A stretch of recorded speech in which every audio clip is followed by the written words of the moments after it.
पुराने वक्तों की बात है। मक्खन नाम का एक आदमी कपड़ा सिलाई का काम करता था, लेकिन उसका गुजारा बहुत मुश्किल से होता था। उनके हमसायों में असलम नाम का एक आदमी रहता था, जो कि एक किसान था, और उनके हालात भी बहुत अच्छे थे। उनके घर रोज़ाना चावल बनते और चावलों की खुशबू से मक्खन की बीवी का भी चावल खाने को दिल करता था। एक दिन मक्खन की बीवी ने मक्खन से कहा, मक्खन, क्यों ना हम भी चावल बीजना शुरू कर दें। सिलाई के काम से तो घर का गुजारा भी बहुत मुश्किल से चलता है। कह तो तुम ठीक ही रही हो, सिलाई के काम से तो वाकई ही गुजारा नहीं होता, लेकिन बीज लाने के लिए हमारे पास पैसे भी नहीं है ना। मक्खन की बीवी के पास एक चांदी का कड़ा था। उसने वो कड़ा मक्खन को दिया। मक्खन, ये कड़ा बेच दो और इससे जो पैसे मिलेंगे उससे बीज ले आना। नहीं नहीं, ये तो हमारी शादी की निशानी है, इसको नहीं बेचते। मैं ऐसा करता हूँ, किसान भाई से कुछ पैसे लेके आता हूँ और उनसे एक बीज का भी पूछ लूँगा। मक्खन किसान के पास उसके घर ही चला गया। हाँ मक्खन, खैर हो, क्या करने आए हो यहाँ? भाई क्या बताऊँ, हमारा तो सिलाई का काम चलता ही नहीं और गुजारा भी बहुत मुश्किल से हो रहा है। मैं सोच रहा था कि आपकी तरह खेती बाड़ी का काम शुरू कर लूँ, आप हमारी मदद फरमाएं। हाँ मक्खन, बताओ, मैं तुम्हारी क्या मदद कर सकता हूँ? मुझे कुछ पैसे उधार दे दीजिए बीज खरीदने के लिए, जल्द ही आपको वापस कर दूंगा। मक्खन, अभी तो मैं खुद बीज खरीदने के लिए पैसे जमा कर रहा हूँ। इस वक्त तो मेरे पास पैसे नहीं हैं। माफ़ करना, मैं तुम्हारी कोई भी मदद नहीं कर सकता। मक्खन किसान की बातें सुनकर बहुत मायूस हुआ और अपने घर वापस आ गया। क्या हुआ, आपका मुंह क्यों उतरा हुआ है? और किसान भाई ने क्या कहा? मक्खन ने अपनी बीवी को सारा माजरा सुनाया। थोड़े तो पैसे मांगे थे, हमने कौन सा ज्यादा मांगे थे, फिर भी नहीं दिए। मक्खन ने कुछ देर सोचने के बाद कहा, जब हमने सिलाई का काम करना ही नहीं तो क्यों ना इस मशीन को ही बेच दें। जो इस मशीन से पैसे मिलेंगे उससे बीज ले आएंगे। सिलाई मशीन तो ठीक है, अगर चावल अच्छे ना हुए तो हमारे पास कमाने का कोई भी जरिया नहीं रहेगा। हाँ, मगर कुछ तो करना पड़ेगा। कुछ देर सोचने के बाद इन्होंने सिलाई मशीन बेचने का फैसला कर लिया। मक्खन ने सिलाई मशीन उठाई और उसे बेचने के लिए एक दर्जी के पास चला गया। वो भी कपड़ा सिलाई का काम करता था। दर्जी भाई, ये मशीन मैं बेचना चाहता हूँ, मुझे कुछ पैसों की ज़रूरत है, इसलिए आप ये मशीन चला कर देख लीजिए, कोई ख़राबी तो नहीं है। खराबी हो या ना हो, लेकिन इस मशीन की हालत नहीं है कि मैं इसे खरीद लूं। ऐसी हालत में मैं मशीन नहीं लूँगा। यार, मशीन तो बिल्कुल ठीक है, आप मुझे थोड़े से कम पैसे दे दो, मैंने चावलों के बीज लेने हैं। अगर तुमको चावल के बीज ही चाहिए तो मैं तुमको ले देता हूँ। दर्जी चावल के बीज लेने के लिए दुकान पर गया तो चावल के बीज बहुत महंगे थे। मैं इसको इतने महंगे चावल के बीज तो नहीं दूंगा। मैं ऐसा करता हूँ, इसको चड़ी के बीज दे देता हूँ। चड़ी पट्ठों को कहते हैं और वो भी उस वक़्त उगाई जाती है जिस वक़्त चावल उगाए जाते हैं। दर्जी ने चड़ी के बीज ले लिए और जाकर मक्खन को दे दिए। मक्खन भी बीज लेकर बहुत खुश हुआ और दिल में चावलों के ख्वाब देखने लगा। मक्खन ने बहुत मेहनत की और वो बीज भी लगा दिए। ऐसे ही वक़्त गुजरता गया। मक्खन खेत की बहुत देखभाल करता था। वो एक दर्जी था, इसलिए उसको चावलों के बारे में इतना ज़्यादा इल्म नहीं था।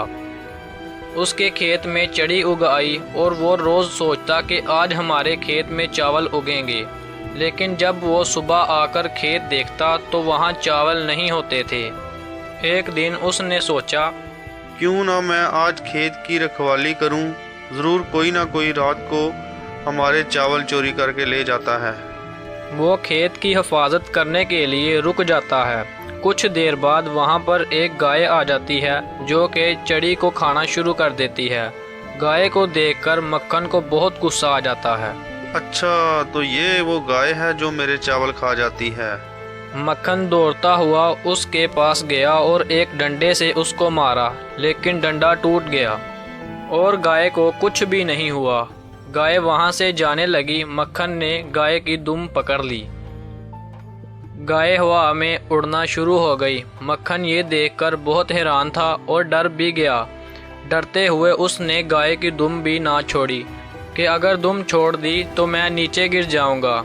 गाय मक्खन को एक बुजुर्ग के पास ले गई। बेटा, कौन हो तुम और मेरी गाय की दुम क्यों पकड़ी हुई थी?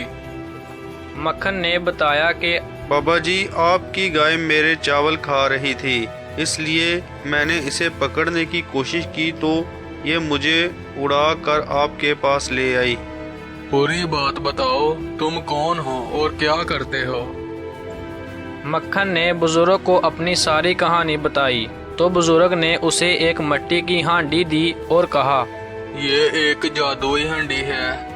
ये तुमको बहुत चावल देगी, खुद भी खाना और बेचना भी। तुम मालो माल हो जाओगे।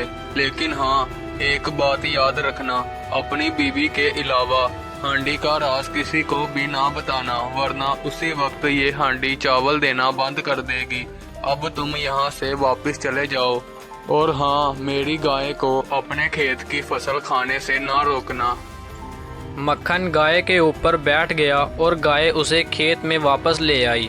मक्खन ने हांडी को लिया और अपने घर चला गया। मक्खन, कहाँ थे आप? मैं बहुत देर से आपका इंतजार कर रही थी। और ये हांडी किसकी है? मक्खन ने अपनी बीवी को सारी बात बता दी। ये हांडी मुझे एक बाबा जी ने दी है और ये एक जादुई हांडी है और इसके बारे में तुमने किसी को नहीं बताना। अगर ये बात किसी और को पता चली तो ये हांडी चावल देना बंद कर देगी। मैं क्यों बताऊंगी किसी को? ऐसे ही देखते देखते उनके दिन बदलते गए और वो गरीब से अमीर हो गए। उनके घर के पास एक औरत रहती थी जो कि बहुत तेज थी। एक दिन उसने मक्खन को घोड़े पर जाते हुए देखा तो सोचने लगी, ये लोग तो बहुत गरीब थे, इतनी जल्दी अमीर कैसे हो गए? मुझे पता करना पड़ेगा। वो सीधी मक्खन के घर उसकी बीवी के पास चली गई और जाकर बातें करने लगी। उसने बातों ही बातों में उसकी बीवी से पूछ लिया, तुम लोगों के तो दिन ही बदल गए।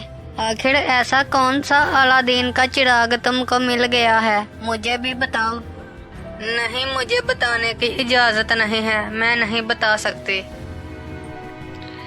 उस औरत ने मीठी मीठी बातें करके आखिर मक्खन की बीवी से बात निकलवा ही ली। मक्खन की बीवी ने उसको सारी बात बता दी और वो औरत उसकी बातें सुनकर अपने घर चली गई।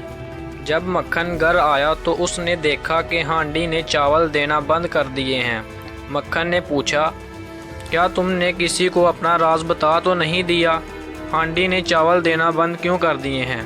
पहले तो किरण मानी ही नहीं, लेकिन कुछ देर बाद बोली, मक्खन, मुझसे गलती हो गई है। मैंने साथ वाली औरत को सारी बात बता दी। हम ऐसा करते हैं, उन बाबा जी के पास जाते हैं, उनसे माफी मांगते हैं और कोई और हांडी ले लेते हैं। मक्खन और उसकी बीवी दोनों खेत में चले गए। उनके पीछे पीछे वो चालाक औरत भी चली गई। मक्खन ने जाकर गाय की दुम पकड़ ली और गाय उड़ पड़ी। नीचे से मक्खन की बीवी ने मक्खन की टांग को पकड़ लिया और चालाक औरत ने मक्खन की बीवी की टांग को पकड़ लिया और वो तीनों उड़ना शुरू हो गए। उड़ते हुए मक्खन की बीवी ने मक्खन से कहा, मक्खन, इस दफा ना हांडी बड़ी मांगना, छोटी हांडी से कुछ भी नहीं होता। मक्खन ने भी हाथ खोल कर कहा कि मैं इस दफा इतनी बड़ी हांडी मांगूंगा। जैसे ही मक्खन ने दुम से हाथ छोड़कर खोले, साथ ही वो तीनों नीचे जमीन पर गिर गए और तीनों मर गए। इसीलिए कहते हैं कि लालच बुरी बला है।